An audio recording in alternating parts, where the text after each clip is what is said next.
Hey guys, welcome to Nerdopedia. तो कुछ दिनों से डीसीयू को लेकर सब शांत था, बट कल हमको इसके एक प्रोजेक्ट को लेकर कास्टिंग की अपडेट्स देखने को मिली हैं, जिसमें कुछ मेजर एक्टर्स के नाम आ रहे हैं। ऑल्सो द बैटमैन की spin off series the penguin का भी हमको इन प्रोडक्शन ट्रेलर देखने को मिला है, जिसमें इसकी रिलीज का भी हमको हिंट मिला है। तो वीडियो में इस ट्रेलर का भी रिव्यू करेंगे। So without further ado, Let's do this.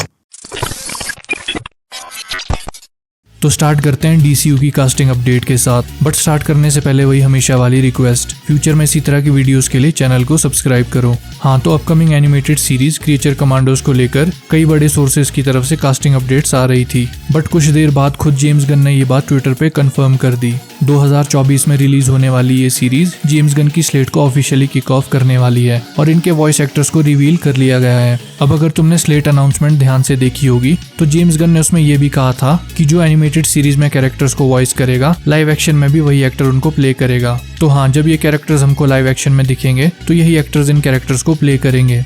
तो स्टार्ट करते हैं रिक फ्लैग सीनियर के कैरेक्टर से। अब ये वाली अपडेट एक तरह से मैं पहले ही प्रेडिक्ट कर चुका हूँ अपनी कुछ पिछली अपडेट वीडियोस में, जहाँ मैंने ये बताया था कि फ्रैंक ग्रेलो जो एमसीयू के लिए काम कर चुके हैं, वो डीसीयू को ज्वाइन करने को लेकर कई हिंट ड्रॉप कर चुके हैं और शायद वो रिक फ्लैग सीनियर को प्ले कर सकते हैं। और ये बात सच हो गई है और वो क्रिएचर कमांडोज में इसी कैरेक्टर को वॉइस करने वाले हैं। अब हमने द सुसाइड स्क्वाड में रिक फ्लैग का कैरेक्टर देखा था, जो कि इस रिक फ्लैग सीनियर का बेटा है। अब रियल लाइफ में इन दोनों एक्टर्स की एज में सिर्फ 14 साल का डिफरेंस है, तो लाइव एक्शन में इनको एज बाप बेटा कैसे दिखाया जाता है, ये काफी इंटरेस्टिंग होगा। इसके बाद एरिक फ्रैंकेनस्टाइन के कैरेक्टर को वॉइस देंगे अपने डेविड हार्बर, जिनको तुमने इससे पहले स्ट्रेंजर थिंग्स, हेलबॉय और एमसीयू में देखा होगा। एंड आई थिंक ये वाली कास्टिंग काफी परफेक्ट है और डेविड हार्बर अच्छे एक्टर हैं, तो he is gonna nail it. और नेक्स्ट कैरेक्टर है ब्राइड या फ्रैंकेनस्टाइन्स ब्राइड का। इस कैरेक्टर को वॉइस करेंगी इंदिरा वर्मा, जिनको तुमने इससे पहले गेम ऑफ थ्रोन्स में भी देखा होगा। अब नाम देखकर ये मत सोचना कि ये इंडियन एक्ट्रेस हैं। हाँ, मतलब इनके पिताजी इंडियन है, जिस वजह से इनका नाम देसी है, बट ये ब्रिटिश एक्ट्रेस है।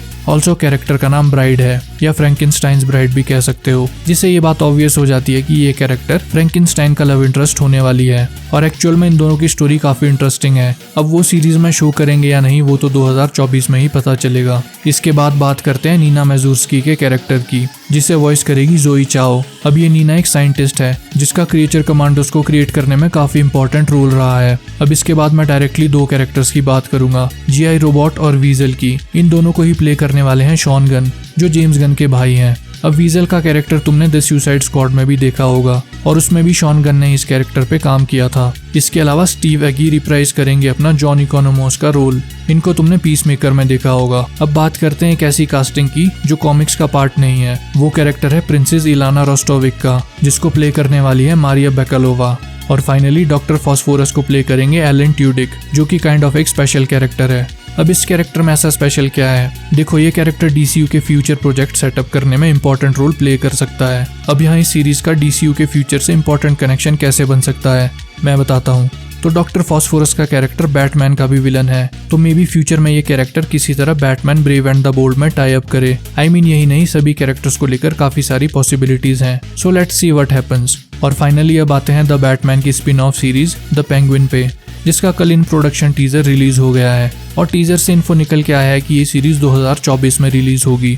इनिशियली मुझे लग रहा था कि शायद ये सीरीज इस साल के एंड तक आ जाए, बट चलो नेक्स्ट ईयर का ही वेट कर लेते हैं, क्योंकि सब्र में स्वाद है। अब सिंस ये इन प्रोडक्शन टीजर है, तो जितना भी थोड़ा बहुत इन लोगों ने फिल्म किया है उसी से ये टीजर बना है, जहाँ तुम देख सकते हो कॉलिन फैरल को अपना पेंगुइन का रोल रिप्राइज करते हुए। अब ये सीरीज इमीडिएटली द बैटमैन के इवेंट्स के बाद की है। गॉथम सिटी में पावर वैक्यूम क्रिएट हुआ है और इस अपॉर्चुनिटी पे पेंगुइन कैपिटलाइज करना चाहता है और गॉथम सिटी का क्राइम बॉस या किंग पिन बनना चाहता है। टीजर की वाइब्स, टोन्स और मूड को देखकर लग रहा है कि ये द गॉडफादर और द सोप्रानोस जैसे क्राइम ड्रामास की तरह प्ले आउट करने वाली है, which is a good thing. Colin Farrell as Penguin बहुत ही सही लग रहे हैं। He is just perfect. I mean एक ऑस्कर अवार्ड नॉमिनी से तुम और क्या एक्सपेक्ट कर सकते हो? Effortless acting. और ये टीजर देखकर मैं ये स्पेकुलेट कर सकता हूँ कि ये सीरीज काफी डार्क होगी और may be, just may be, ये आर रेटिंग के साथ रिलीज हो। तो यार मैं तो इसके लिए हाइप्ड हूँ और जैसे इसका प्रॉपर ट्रेलर आता है तो डेफिनेटली यहाँ तुमको उसका ब्रेकडाउन देखने को मिलेगा। अब जहाँ तक मुझे लगता है इतनी जल्दी टीजर रिलीज करने के पीछे का रीजन ये हो सकता है कि WB और डिस्कवरी के मर्जर के बाद इनकी स्ट्रीमिंग सर्विस HBO मैक्स का नाम चेंज हो रहा है और इसका नया नाम होगा max.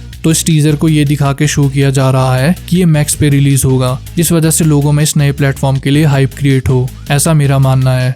So that's it for the video. Future में इसी तरह की videos, reviews, movies and series explanations और पॉप कल्चर रिलेटेड कंटेंट के लिए चैनल को सब्सक्राइब करो। See you in the next one.